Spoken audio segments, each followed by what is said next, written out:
Okay, and we're live. Anton, welcome to the HH Podcast. Thank you.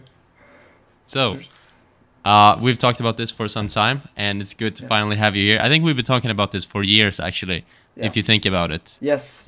Like- Ever since we did the military together, I think we Right. talked about it even before you started podcasting and everything. You talked about Yeah. this, having conversations and like record our conversations that we had.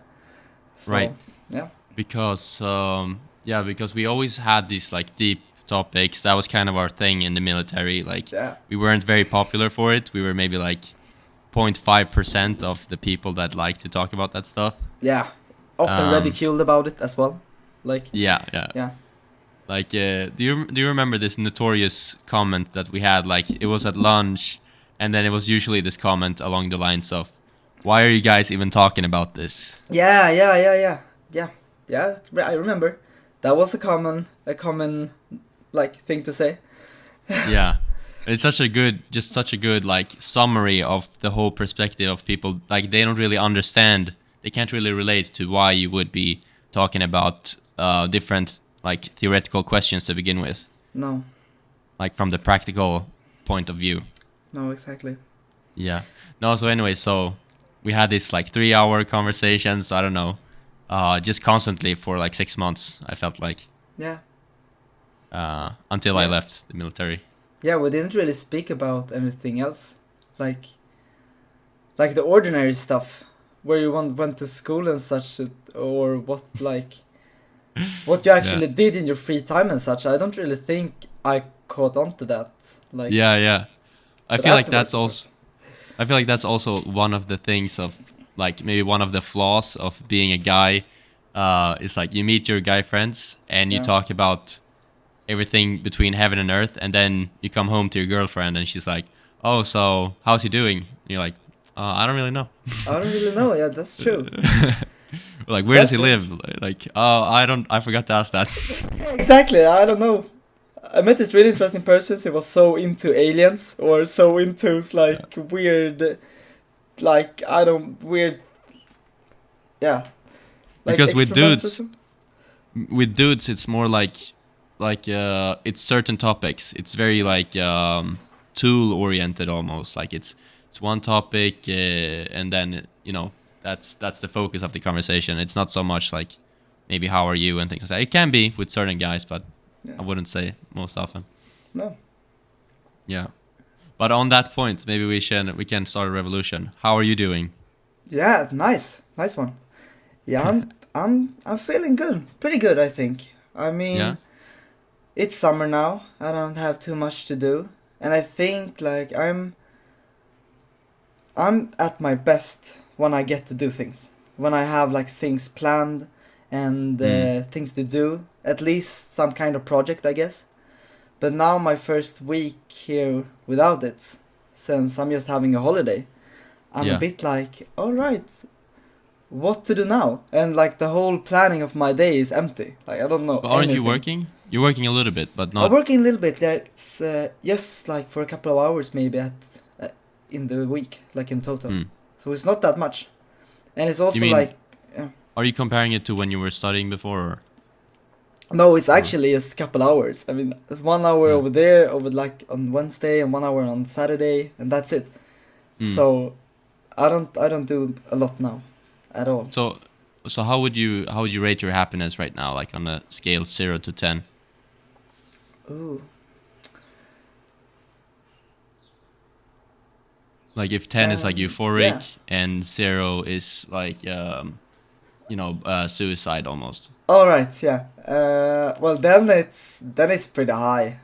I mean, I think 7.8. No, Okay.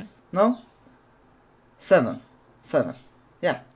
What if I tell you that you can't say 7, because that's a common problem with the 0 to 10 scales, is that everybody picks 7. So Alright. if I forbid you to pick 7, then what do you pick? Oh, interesting. Is it because it's in the middle of the good spectrum? Exactly. So then it's okay. You know, it doesn't really mean anything except that you're feeling good. Yeah. Like, all right. Yeah. If I wouldn't say 7, then Yeah, six, I guess. Okay. Yeah. But you're in a relationship right now, right? Yep, I am. Yeah. And I mean, you've been in a few, but it seems like this girl maybe has the most. You have the most from the ones that I met. You have more in common, like intellectually, and you can maybe communicate more with her. I don't know. Yeah, I think mostly we share kind of energy, like a Yeah. kind of hectic, a kind of maybe even hysterical energy at times. So she got ADHD Yeah. diagnosed, and I think that undiagnosed I got some kind of things as well. She's actually studying psychology as well, and she says like, yeah, you definitely have HD. Yeah. But yeah, so when it comes to planning, maybe that's the worst. But when it comes to sporadically doing random shit, then we're the best. So that's really fun. And when it comes to like having outlandish ideas, that as well. Then let's go. We can discuss this. We can explore this subject. Of course. Yeah, I felt like she was pretty open-minded when I talked to her. That as well, of course. Yeah. It would be hard for me to spend time with someone who's not actually. Right. Yeah, because you're extremely open to different things and questioning the norms, and so that wouldn't work. No, close-minded people, I think it can be hard sometimes to because they will not accept my ideas when I say stuff or my line of thoughts, because they were like, but you can't think about. How could you think about that? Like, isn't that too extreme? What the hell is the matter with you? What the hell is the matter with you? What? Yeah. So. No, and that would be more of the military type of people, right? More close-minded, don't question the norms, follow the rules, and just finish the orders. Yeah, 100%. And I mean, I guess you need those people in some context, but it's and it's interesting that your father is a little bit like that too, from like more follow the rules type of guy. Yeah. He's. So it's a mismatch. It's a Let's not sugarcoat it. It is a mismatch. Definitely, definitely, but. Yeah. He's very down to earth, if you would say that, in a way, I guess. Like, he's very practical, at least. When it comes to things that he needs to solve, he has like always the most practical way of doing that, like building stuff or getting there faster in a way, or could I drive? Could I do this? Can I fix these things? But we never ever talked about life. Like we never talked about being sad or feeling like what emotionally. What love is, because that is not practical. You don't have a practical solution to these kind of questions. So therefore he got a little bit scared of them. Even when I like challenge him with more questions now when I get older, he's still like, well, why talk about this? I mean, I see. It's a bit sad in a way, because you can't get the best of each other. No. Like, your best sides go unnoticed, and his best sides perhaps also go unnoticed. But perhaps yours more. Yeah, but since he's my father, his best sides have shown me. Like, since he's really solution minded, is that a word in English? Yeah. Yeah. He's into solutions. Everything. Yeah. Or solution oriented. Exactly, that's a better word. Yeah. Or like the correct word, I guess. Yeah. But that has shown me like how I am really like the same as my father in that way. Or he has taught me how to be the one who fixes things. Mm-hmm. So even though I'm I like to think about I'm really kind of chill, I guess I would call myself at least. When it comes to like the projects that I talked about earlier, then it's everything just how to fix things. I mean, his mindset is really my mindset. At the end of the day, he is my father, Right, yeah. That was always interesting to me about you. But I'm gonna finish that thought, and then I think we should do an introduction about you, just so that people. Absolutely. But I just want to finish one thought. So, because that was always interesting to me about you, because you've always been something that I've looked up to with you is that you've always been very spontaneous and flexible. Yeah. So I think you might be the most flexible person that ever known. Oh, right. Or adaptable, like to Adapt- different scenarios. Yeah. And it's totally true. Like, I think it's quite rare with intellectual and theoretical people like you to be solution oriented, Oh, yeah. because you can always. It's generally speaking, I think like a theoretical person is seeking the ideal solution, Yeah. but you're kind of flexible in that way that like as long as you find something that's working, then you can move on and like, okay, so we at least fixed the issue and now we can move on to something else. Yeah. Yeah, I guess. Whether it's the car breaking down or something missing from the party or the mic, I don't have a mic or a phone cable for my camera. Yeah. Yeah, exactly. Yeah. That's all my dad, I guess. Like, Okay. yeah, definitely. He's exactly like that. Like he fixes things. No matter what, he finds a solution. Even though it's stupid, even though it's about like cheating a bit or like tweaking the rules or something. My dad is like, let's do it because it's the only way, and we need to do it now. So I get like silver tape that shit. Silver tape that shit, whatever. Okay, we're back. My headphones back. died, so now I have the AirPods Max. Okay, so that was a little bit about your life in Colombia, the Yes. short life there, and you came back when you were 3, but since then you haven't been back, 3 right? months. 3 months. Yeah, 3 months. Okay. And 3 years. Yeah. Mm-hmm. But Yeah. since then you haven't been back. No, I haven't. But I'm planning to. Oh, you are planning to. I'm 'Cause planning to, but pretty vague. Yeah, that's the impression that I got from you, because to me it didn't seem like you're dying to see it with a passion. Like, you're open to seeing a lot of things, and it's not like that would have a higher priority. No, exactly. I think I want to go to South America more for the spiritual. More for the spiritual and see the Inca trails and everything. Yeah. And Maya and all of these kind of stuff. That would be really interesting. So that is pulling me more. But if I'm now paying to maybe go to Peru or something, then maybe I can go to Colombia as well. Yeah. Do we know how many like millions of people that lived in the South Americas? Oh, no idea. I have no idea. A lot. Yeah, we don't really know for sure though. But there was like huge cities, weren't there? Oh yeah, back in the days, yeah. Yeah. They were like the Mayans. They were the first like big civilization over there, and they Like first created on roads Earth? and big. In human history? No, in South America. Okay. Yeah, and they like the first really big civilization. They When? created roads Do you know and systems. approximately when? Like 1000 before Christ to 1000 after.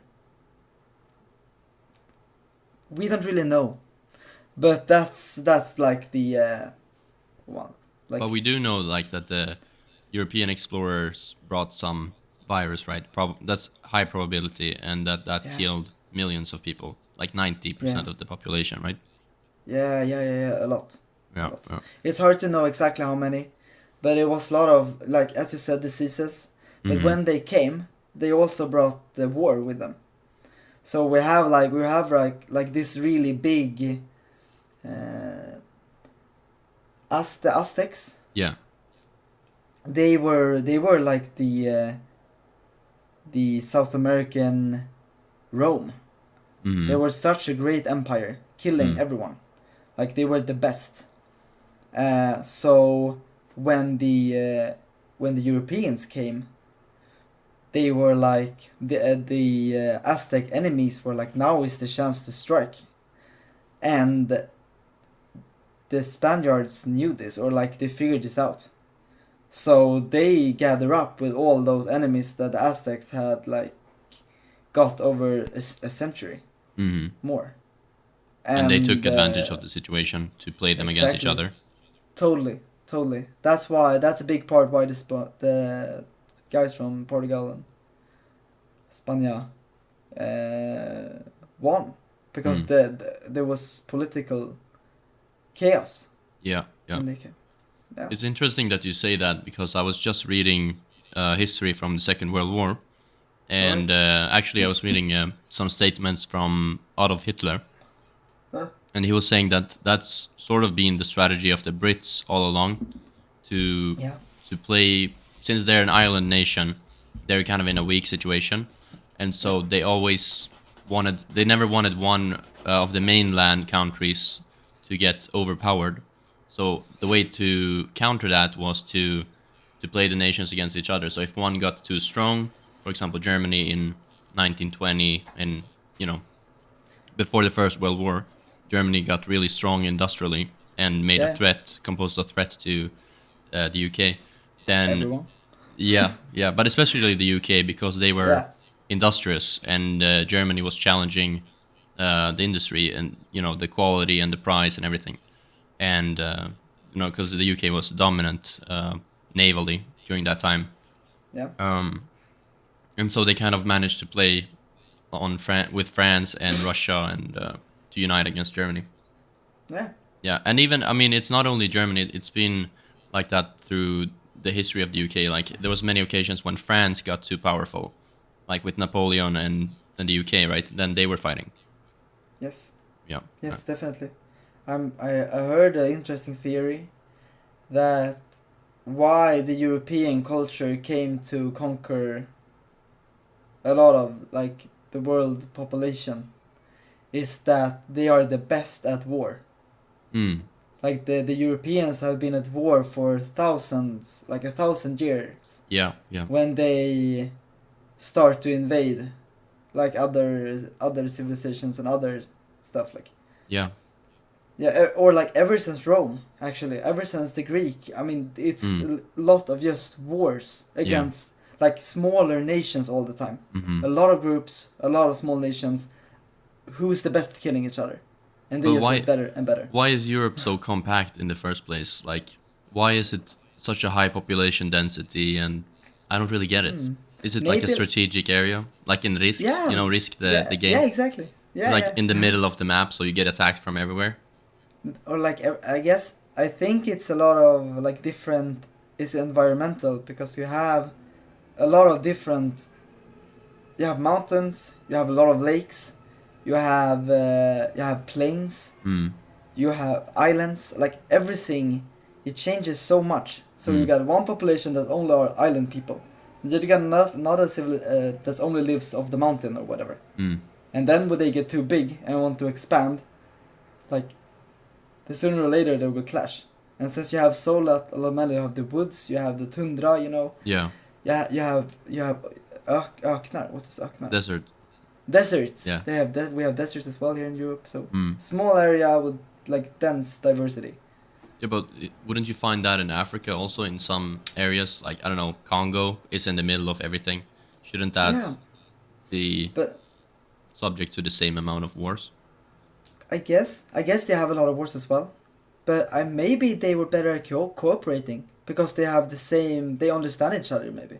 I mean, Africa is a lot of plains, there's a lot of mountains as well. But when you have mountains, they are like really centered and like a lot then. Yeah, but I don't know. I feel like we're missing some key detail here, but my intuition tells me that we are right. Like, this has been mentioned many times, that European powers were fighting a lot and competing a lot. Yeah. In small areas. But, yeah. Especially Germany being in like, Europe is already the center of the world. Like, if you look on the tectonics and the plains, but also Germany is in the center of something that's already in the center.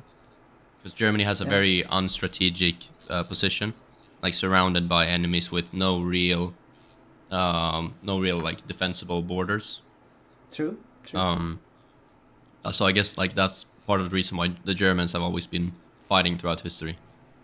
Yeah, but I guess to be devil's advocate for that, I think we have the Brits, as we talked about earlier, being surrounded by sea. That's like a great strategic position.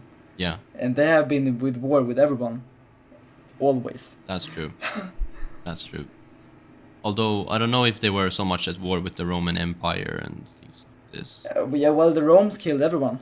So when they got to the Brits, they didn't stand a chance. I mean, yeah, but my point is that the Romans got to the British didn't get to the Romans. No, but we have the Celtic.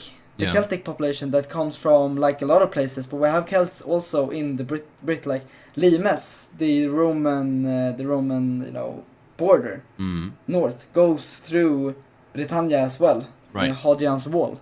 At the The other side of maximum size of the Roman Empire, right? Exactly. Where they put themselves, like we don't want to be like they tried to expand, but they didn't win. They didn't get any mark for like on any territory for a lot of wars. They only loses. Really? So they decided to not go further. Mm. And Hadrian's Wall is one of them. So we have Celts and other people at the other side of this wall fighting against Rome and winning, Wow. because they gave up. Otherwise, the whole of the islands would be Roman. Right. They never took the entire Great Britain island, right? No, No. they didn't. That's interesting, because it would make sense if they controlled the whole thing, and it would be easier to defend. But maybe they were underestimating them. Yeah, probably. Exactly like they underestimated the Germaner. Mm. I don't know what that is. Well, not Germans, but Germanic It's not German. people. Germanic, Yeah. exactly. Yeah. And I like the Danes as well. Mm-hmm. They underestimated the Danes. Sweden, as always, was like, we can fight with you or without you as soon as we get profit. Right. Because we have like soldiers from Gotland, example, that fought with Rome, with the Roman Empire to fight the Germanic people. Mm. But we also have people on Gotland fighting on the Germanic part. The same. So I also feel like Sweden has always been too far north that people are like, nah, fuck it, it's too far. yeah, It doesn't really matter. Not that many I don't people. no. Not worth it. Mm. Like probably not. Yeah. I don't know how we got into this topic, but No, I don't know either. But something it was about fun. fighting. Something about war. Yeah. I don't know. Oh yeah, the Aztecs. The Aztecs. Yeah, those motherfuckers. Yeah. So we were talking about like war strategies, how you play different tribes against each other. The enemy of my enemy is my friend and all of that bullshit. But Exactly. it's actually, I think it's in the book Art of War. I really want to read that. Have you read that? By the Chinese, like Art of War. Yeah, something Chao Zedong or something. Dao De Jing. Yeah. I'll just. Yeah, I read it. Parts of it. Hmm. If we're talking about the same book, I think so. Because we It's- have Art of War. Was that written by Confucius? I don't know. I'll just post a picture of it when I edit later. I need to Google. Wait. Okay. Because if we think about the same book, then we can talk a lot about this. Art of War, right? Yeah. Art of War.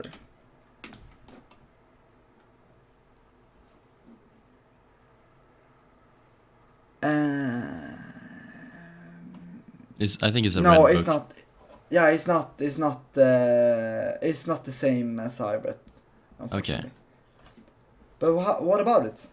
I don't know. I think it's an interesting book because a lot of the world is based on wars, whether that's between nations or groups or individuals. Like, turns out a lot of them you can apply to your life because there's wars all the time. I think I read something about this book. Mm. Like many people think about Art of War, thinking like, okay, how to win war. Yeah. But Art of War is actually about how to avoid war. Really? Yes, to win a war is never to, like, is never to actually start it or like. I guess it depends on how you define war. Yeah, but I think like it's always about misconception, but like really be passive. Wait until they think they understand us. Like everything being passive all the time. Mm-hmm. And if someone tries to start the war, the best thing is to try to not start this war. Mm. But I don't know. I think it's like that's the way it should be read. But I don't know how much have you read? I haven't read much of it at all. I just know a couple of the rules, like we talked about earlier, like the enemy of my enemy is my friend, Alright. and also like divide and conquer, which is kind of what they did there with the Aztecs. It sounds like, Yeah. you know, like or maybe not, but if you have a people that are united, and then you find some way to let's say it like this, a practical example. You're an exchange student and you're living with a family, with a host family, and the host family is very united. It's a traditional family, a strong marriage between the wife and husband and two loyal kids. But then and then you live in like a separate room as an outsider, and you start, let's say you start like leaving some crumbs on the table or something from, Yeah. and then you make the father and the mother fight with each other, and then you turn the kids on the parents, like, oh, they lied about you, they didn't do that, you know. Yeah. Then you're making this united group more fractured.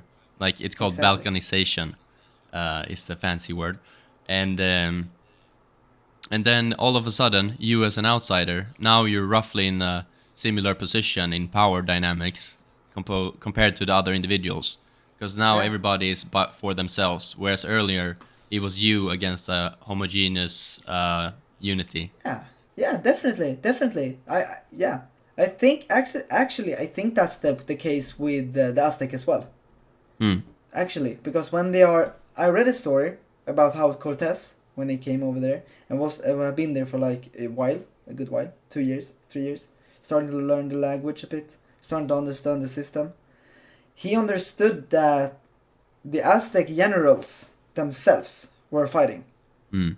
How to, there was like a brothership or something that was like in the same court. They've been friends for a lot of years, but he used this to divide, as you said, like the Aztecs within themselves. So I think Cortez went there with like 100 men, but they fought with thousands, because Right. they only took the advantage of an already broken empire. That's interesting. If you're smart enough, you don't need the numbers. No, exactly. Or if Or if you're good enough in fighting, yeah, if you know the techniques. yeah, It's like really devilish, if you ask me. This is the like essence yeah, yeah, of evilness. almost, yeah. Yeah, I mean, it reminds me of the high school drama dynamic where if you're smart enough, you don't need to be the strongest. Like, exactly. Think what do you say? Think smarter, not harder. or Or work smarter, not work harder. hard, work smarter. Yeah, yeah, exactly. The other way around. Yeah. Okay, so they might have come there with just a few hundred men, like as many as they could fit on the ships, and then Yeah, they managed to turn a whole continent on itself yeah. and implode. But it was already broken. That was Mm, the thing. breaking. If Yeah. Cortez was coming there at the height of the Aztecs, they wouldn't stand a chance. Even with Especially, even with their weapons and everything, actually. yeah, yeah. Yeah. Yeah, because weapons aren't everything. Like No. there was, I remember my father telling me there was instances, like in the African continent where the British had like machine guns. They were fighting Africans with horses and spears, but still Spears and arrows. they got overpowered and overrun Yeah, just by the sheer numbers. that was not the case of the most of those interactions. I think. I mean, machine gun is OP, but Cortez didn't have machine guns. Right. He merely have muskets Hmm. that barely worked. Yeah. If it was a little bit dense, they got fucked up and like exploded in your hand. You mean So- humid, right? Yeah. Yeah. You mean? Yeah. And so Yeah. but Then machine guns the is- gunpowder wouldn't light, right? yeah, exactly. Yeah. Or the rain, and- not to mention. Exactly. I So, think that was the case actually with Napoleon when he was storming one of the British castles. Then it was raining that day, so they basically had to rely only on their bayonets. exactly. And then we're back to swords. Yeah. But even worse. Yeah. Shitty small swords on the top of a stick. Exactly. Yeah. What? Now run into Did the they- bullets, please. Exactly. So yeah. Yeah. I know also the Native Americans. There was a lot of that going on with different tribes and some of the, I don't know if it was Mohican or some tribe leader tried to unite all of the Native Americans against the European colonizers. And then it got better, but it was too late, basically, because the Europeans already made them fight against each other and, like, you know. Yeah. And then we have shit like, when we talk about that shit, you know, as we said, like machine guns. Yeah. Like you have the weaponry is on a whole nother class. Yeah. They were doomed. I mean, they really were. Yeah, although they took some of the weapons eventually, but probably too slowly. But they aren't trained as well in how to use them. I mean. Yeah. It's all about the best tech always. Who got the best advancement in the latest weapon? Yeah. Like the nuclear bomb ended everything. Technology. Technology, and now we have drones in Ukraine that you don't need to fly like suicide. No, it's terrifying. It's really. Actually, I thought about you when I saw that because my brother is kind of interested, so he sent me a video of like a tank, a Russian tanker, and then it's so sad. It's horrifying to see. He's trying to run around the tank and he's being chased by this drone, and then it just like it eventually gets him. It's so Black Mirror, and I thought about you because you're the one that showed me Black Mirror. It's just so fucked up, like when machines fight biological life. Yeah, and like, I hope that we get the point where we have machines fighting other machines instead of killing each other. Yeah, but for that to happen, you would have to take out the human part of the military. I mean, you should be if you send drones to get their like main area or whatever. If you could save these attacks by sending drones, I mean, then we have a drone fight. Yeah. That seems better. Kind of like with Israel and Palestine. Palestinians sending missiles, and then the Israelis send up flares that explode the missiles. That is tech against tech. That's really exactly. That's the same thing. Yeah. But we are not over there yet. We have now we have drones killing armies, and the armies never see each other. They only see a fucking drone. Yeah. Bzzz, boom, dead. Yeah. What? There isn't. Yeah. It's just stupid at this point. Actually, it's just stupid. Like everything you know about warfare, everything just goes out the window. Really. Yeah. Like when we were training back in the military and running in the woods, you know, stridsparsvis, whatever.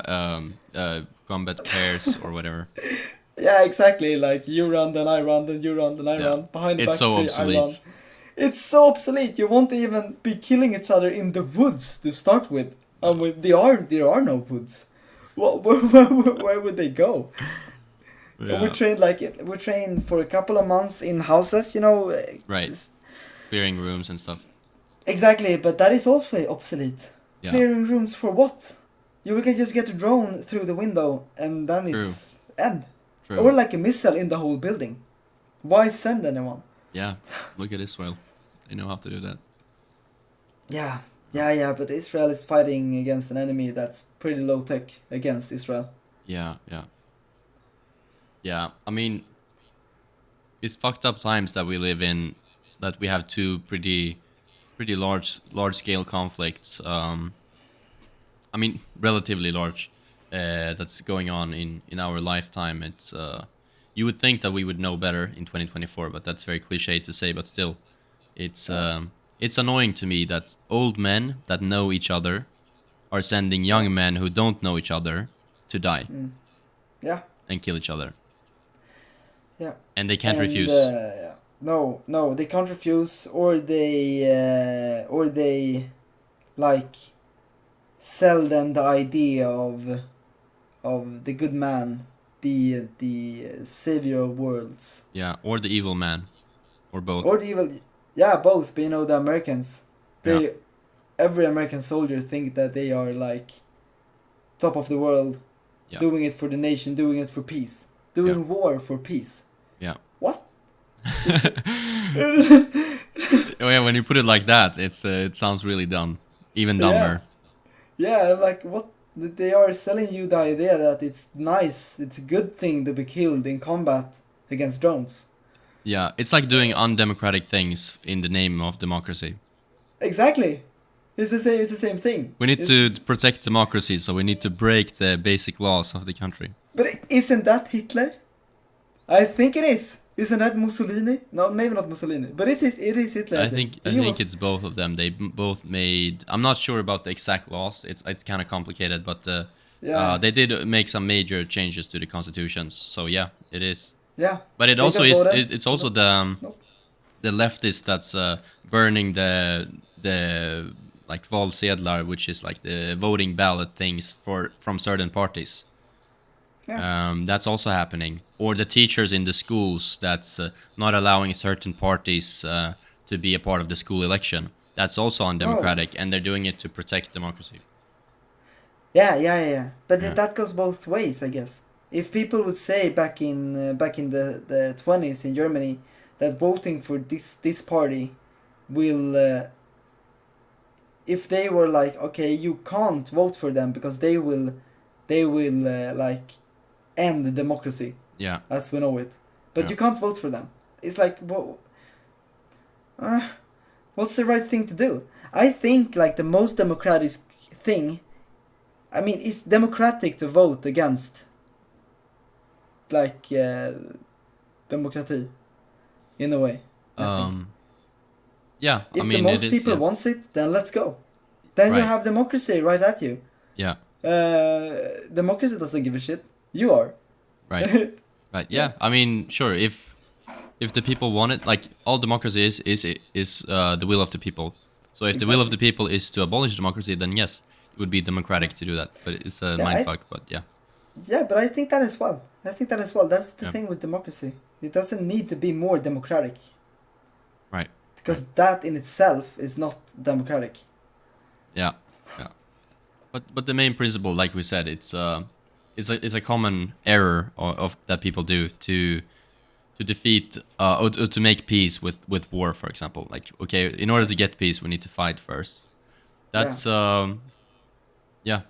I mean, I like to read controversial books, and one of the books that I've been reading lately is not only parts of the Communist Manifesto, but also I read Hitler's book, Mein Kampf. And also I also read his second book, which not a lot of people know about. But my main reason I brought that up is that my main criticism of Hitler is that I think he was a warmonger. Not to mention like the anti-Semitism and that, but my main critique of him was that he was a warmonger, because he only saw war as the only solution out. And for the prosperity of the German people, basically. He saw like the only way the German people can be successful is if we make war and acquire new land by fighting militarily with the sword, as he said it. Yeah, exactly. And I don't think that's a good way to get peace. No, in a way he lost because of that. Yeah. He saw war everywhere. They tried to make war with everyone. Like Russia, for example, that was a bad idea. Yeah. And he lost because he was this warmonger that you talk about. Otherwise, then maybe if he were more strategic, more like could settle, maybe he would have won. Or like... Yeah.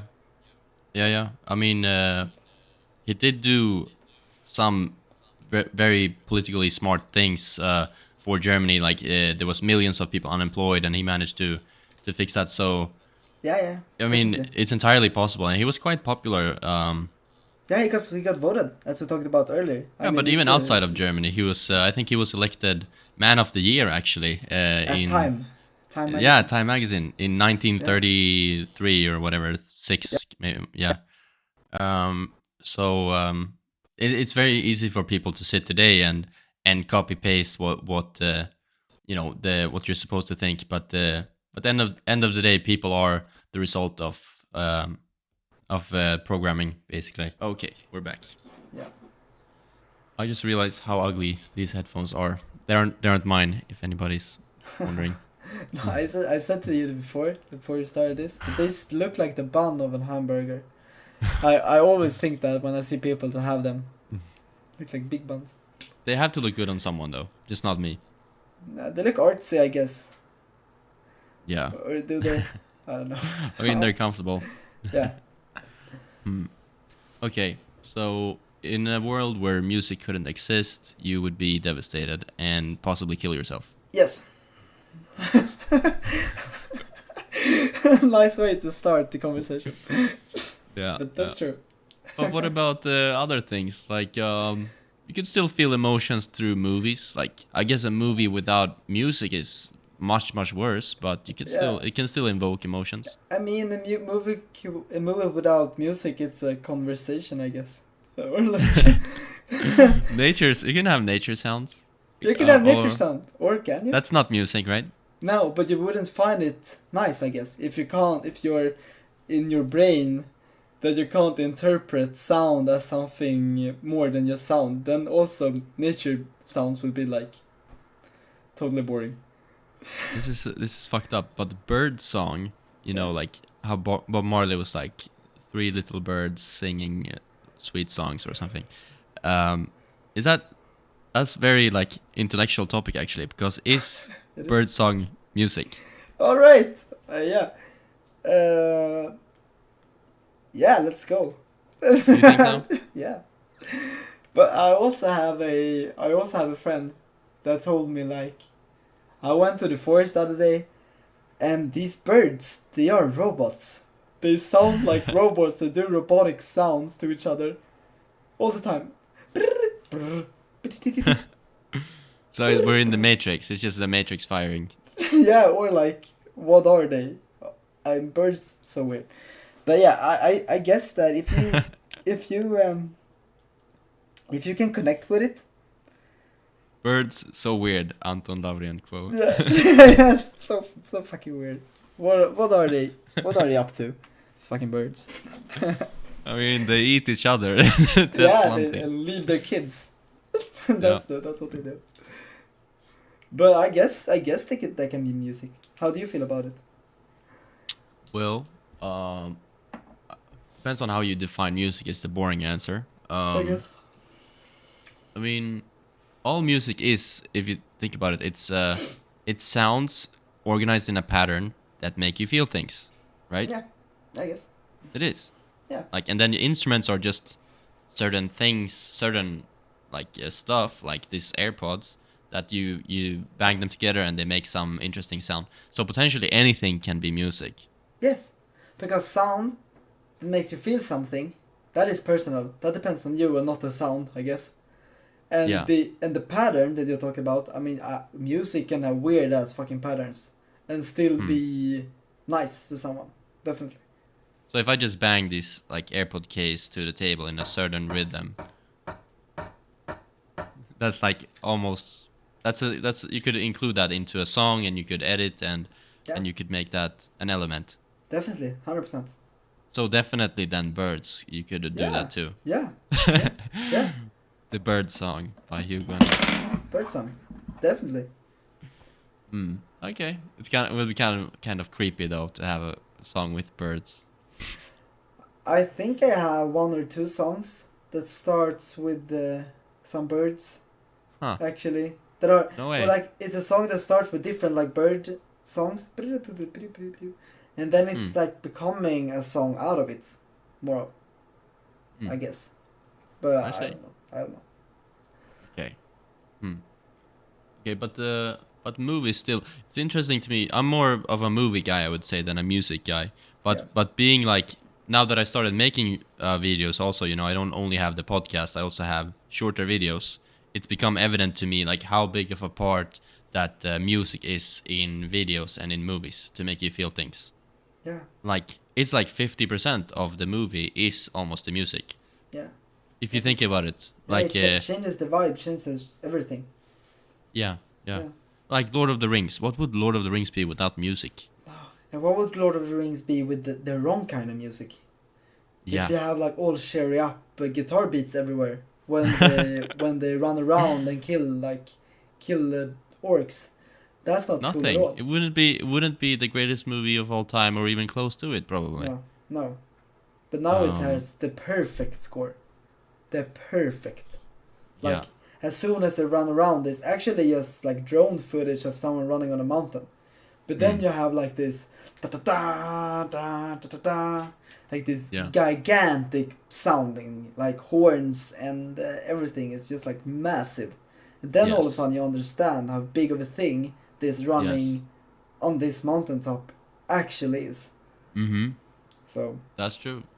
That's so fascinating, and it's kind of hard to actually conceptualize and understand, but because basically you could have the conversations or like the sounds of swords, for example. Yeah.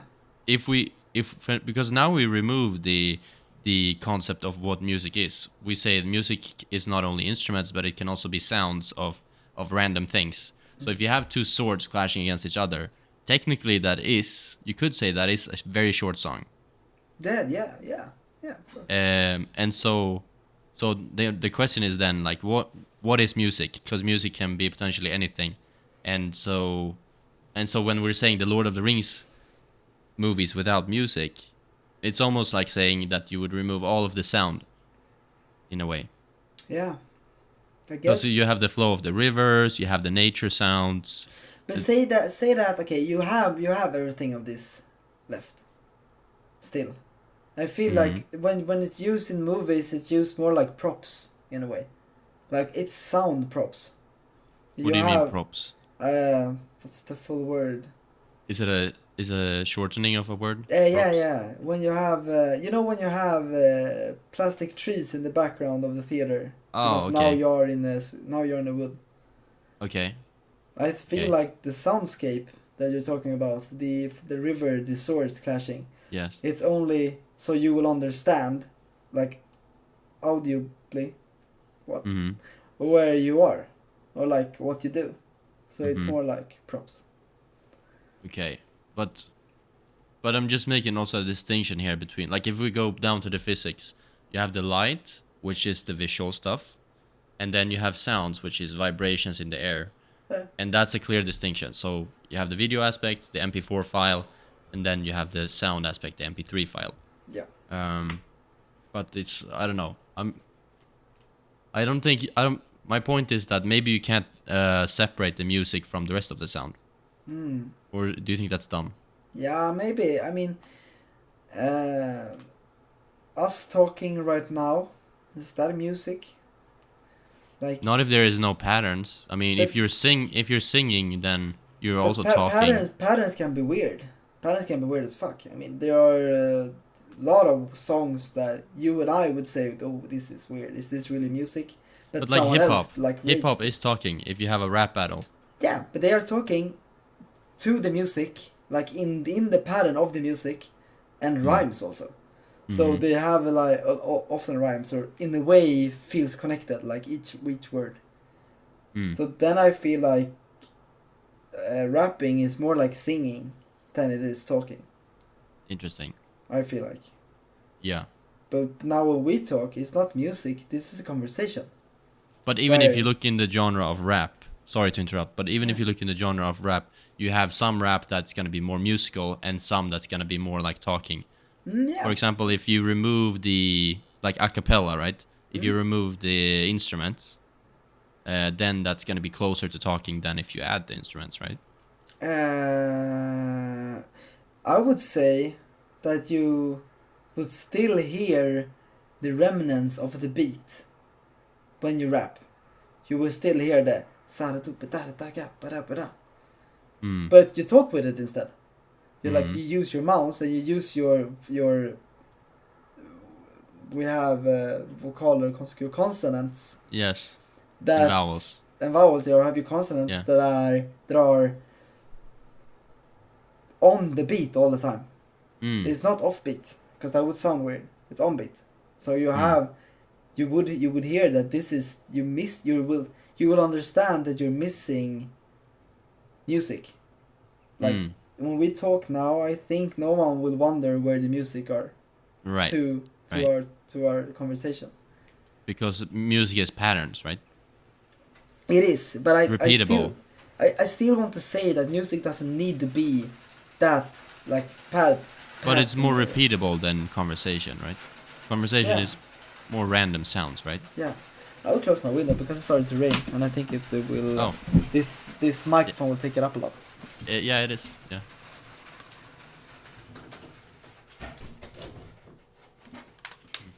Kind of nice that it started raining, though. Kind of a nice, like, rainy music day like that. Yeah. Yeah. Yeah. It's a nice background sound. Right. But Right. is it music? Good question. But I think the main distinction between music and other sounds is the repetitiveness, right? Because you can't really get a pattern without having repetitiveness. No. If it's completely random, then there's no patterns to be found, right? No, exactly. Yeah. No. No, I guess we are looking for. I heard somewhere a nice like comparison, where music is just geometry in our brain, listening. Oh. So it's just the same thing as you see a nice pattern. You see a nice geometric pattern that does weird things.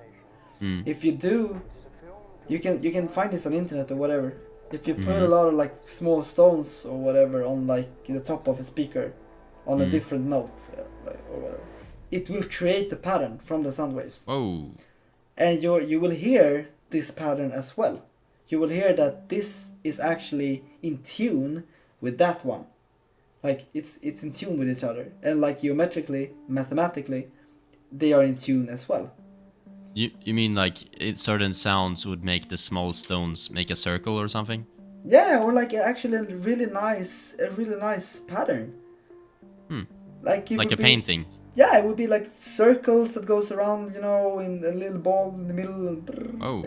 the whole picture. And you're saying that similar sounds or similar notes or tones would make similar patterns? Yeah, Or not? and they will also fit together if you hear that they will fit together. Like they are in tune, we say. When you make a G chord, chord on the guitar have a lot of different like tones in it, but it will it will be harmoniously if the guitar is tuned. If you put that like straight into a geometrical side of things, each of these tones will fit in each of its like geometrical pattern. Like they will fit because they will fit in your ear as well. So you just hear the patterns and geometric things going on, but with your hearing instead. Wow. Okay. So maybe maybe we found some connection between painting and music here. Yeah, maybe we did. Maybe we did. You should Google it up. It's cool. Yeah. What should I Google it, like, or if someone wants to know more about visual representation of music. G tone. Okay, for example. Okay, interesting. Yeah. I'll add a link to that. Yeah. Okay, well, I feel like this conversation really opened up my eyes to music in a completely different way. Yeah. Like, it's almost like you wanna create music by yourself, like to just play around and see different patterns that kind of appeal to you, and maybe they can appeal to someone else as well. Yeah, definitely. I have my keyboard over here. I don't know how to play keyboard. I don't know how to play the piano. I don't fucking know anything about this. But I know when I put down this tone, bam, and I put down this tone, bam, and at the same time, then I will hear something that is cool. Yeah. And that's it. I mean, that's it. I will do another, then it's cool. But what's happening when you press down like 3, or you play the piano in a certain way just randomly, and all of a sudden from nothingness, from complete emotional stillness until like when you press a certain coordination, then you suddenly an emotion spikes up into your consciousness. Yeah. What is that? That's so fucked up to me. Yeah. I There's no information there. It's just sounds. I want to say that that's the magic, but I also know that we talked about earlier that this is just predictable magic, right? Yeah, but magic. I mean, science is magic as well, I think. But but when you have, but there has to be some explanation. Yeah. In Swedish, it's called like when you have an emotion that is you feel somewhere, and you hear a sound. In your brain, you can connect these ones, and your brain won't see the differences. It will be the same. Both are your feeling and this sound, or a vision, or like something you see. Say that we have language, for example. When I talk to you in English, you will hear just random fucking sounds. Yeah. Just a lot of like, but your brain puts this together to a meaning, and in your head, you hear words.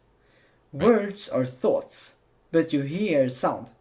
It's really easy when you learn a new language. All of a sudden, from it like then all of a sudden you will hear words when you start learning this. Right, because you're putting things together and you get a meaning out of it. Yeah, in your brain. Yeah, and your brain has incredible.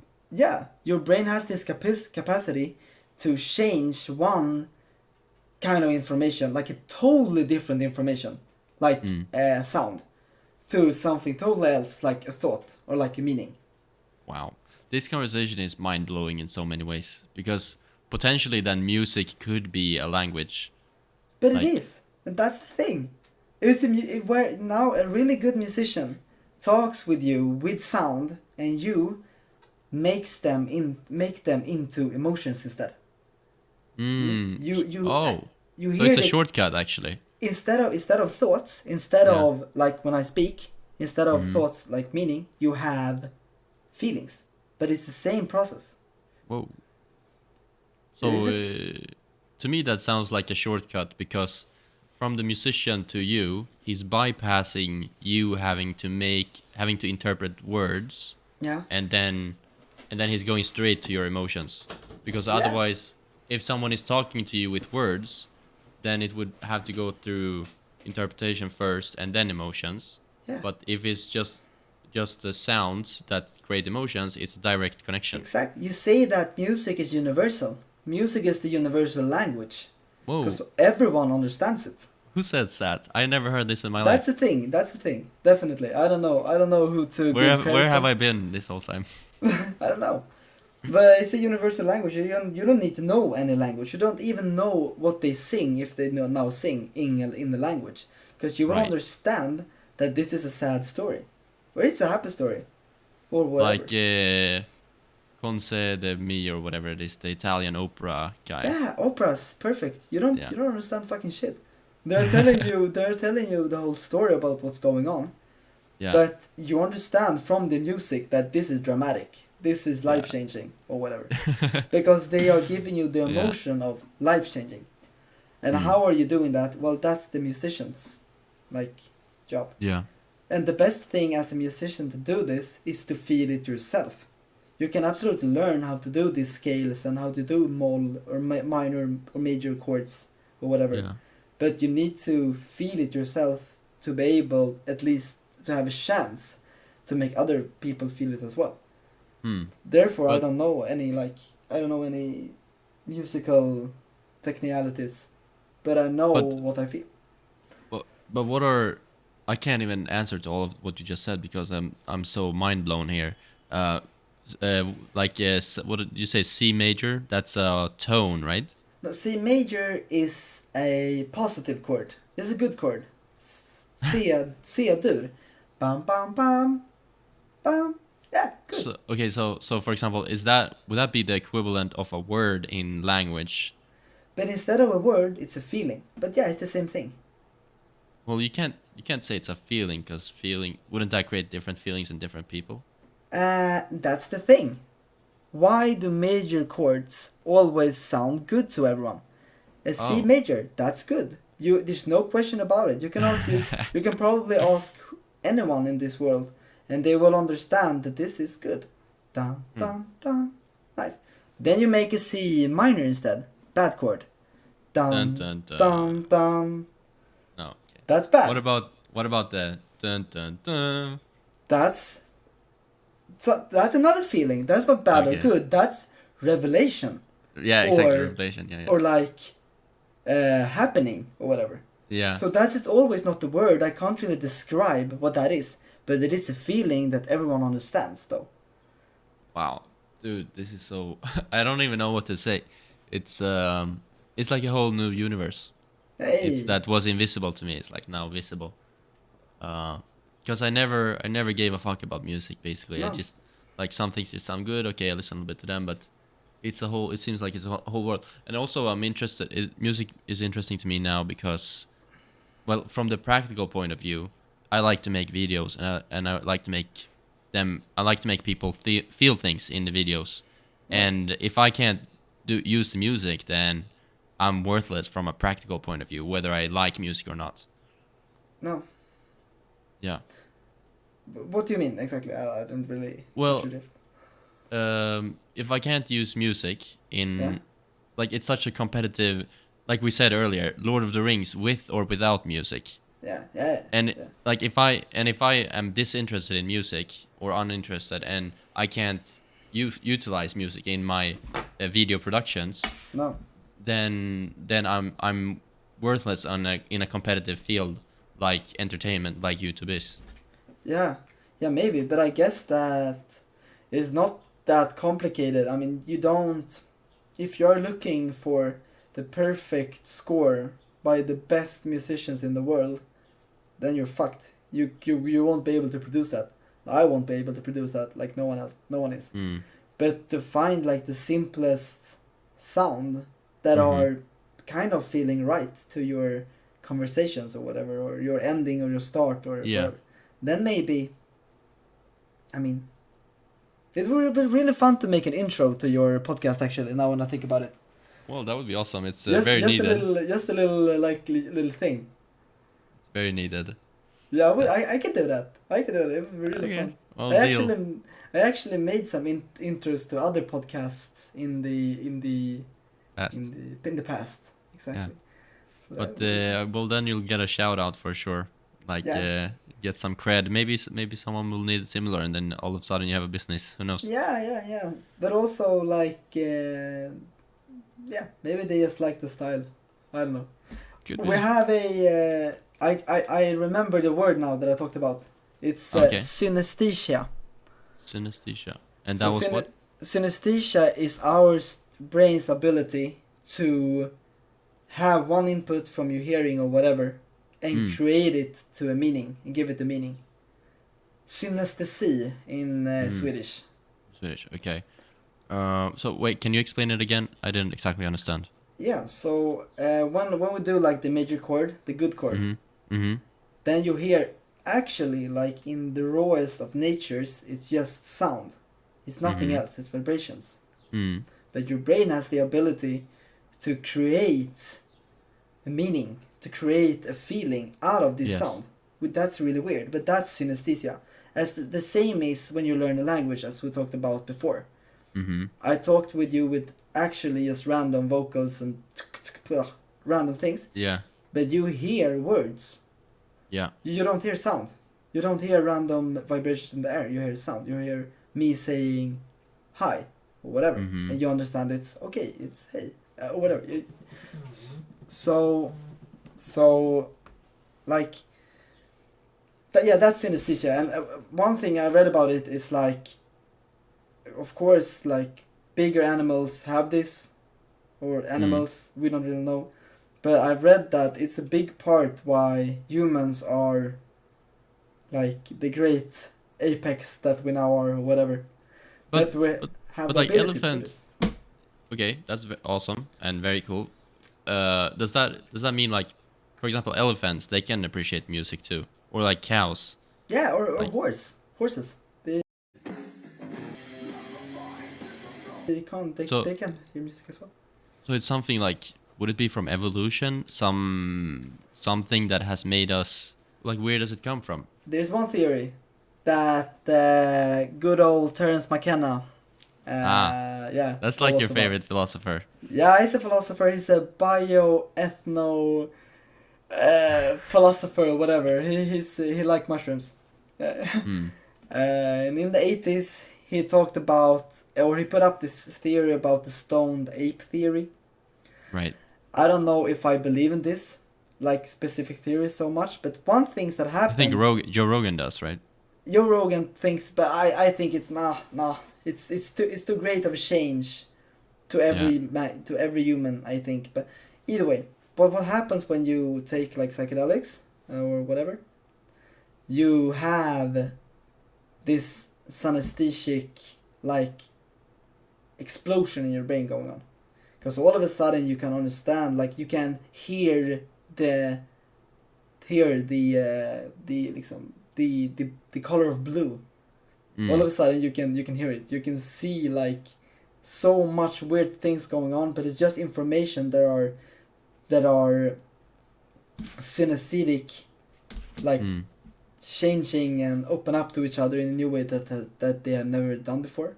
So you mean that from a medical... Oh, sorry, go on. Yeah, and therefore Terence McKenna thinks that's one thing, that people followed herds of animals that pooped, and in their poo, this little psychedelic mushroom go out and they eat it, and their brain enveloped to be like, to have more of this synesthesia going on.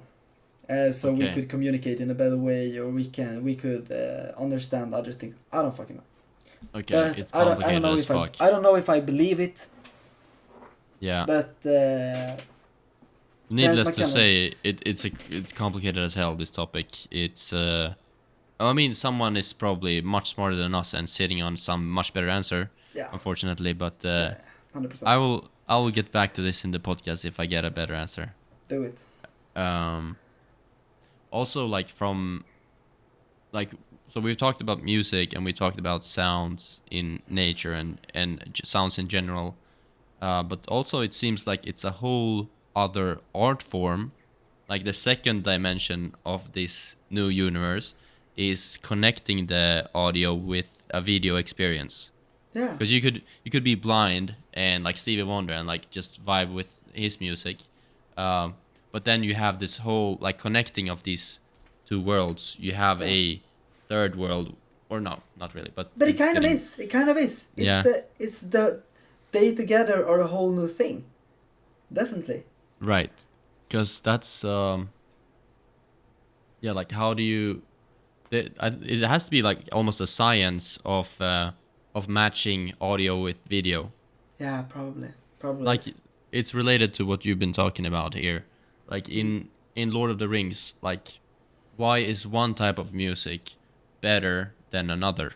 You know, it's that's the question. then, and also like, you know, anybody can play a good song, but not anybody can play a good song that matches with the feeling of the room. No. You know? Exactly. That's the thing. That's where the pros come in.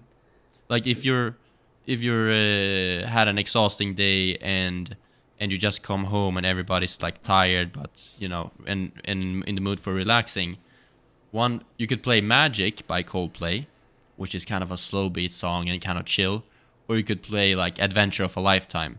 And it's like completely two different things, and they're both awesome songs, but one of them you match. That's what I mean when like a good DJ, if I'm allowed to use that term for you. Absolutely.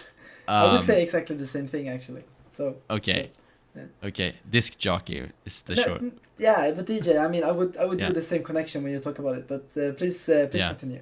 So would it be fair to say that I'm a DJ if I'm deciding the music, even though I'm not doing any alterations to the songs? Yeah, definitely, 100%. I mean, a DJ's only job at the end of the day, the only thing that makes a good DJ is his feeling for the music. Like, he have a big chunk, like a big bibliothèque, whatever, with a lot of library, a big library with a lot of songs, like a lot of songs, and the good DJ know which to pick, like which to bring up and which to play, and everyone fucking loves it. That's a good DJ.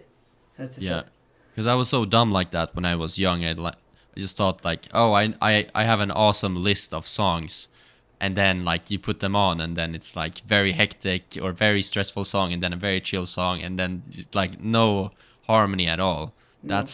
That's very unprofessional. Yeah, I guess the first thing to figure out when selecting songs is how's the energy in here.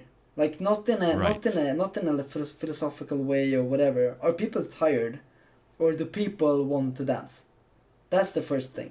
And that's a spectrum in between with different songs, of course. But if and different parts of different songs too, right? No, not maybe. If you go into different parts, then I mean, songs are not that different. Like each song. But what if a song has a chill part and then an intense part? Is that possible? Yeah, of course. I mean, if you are playing a lot of what is called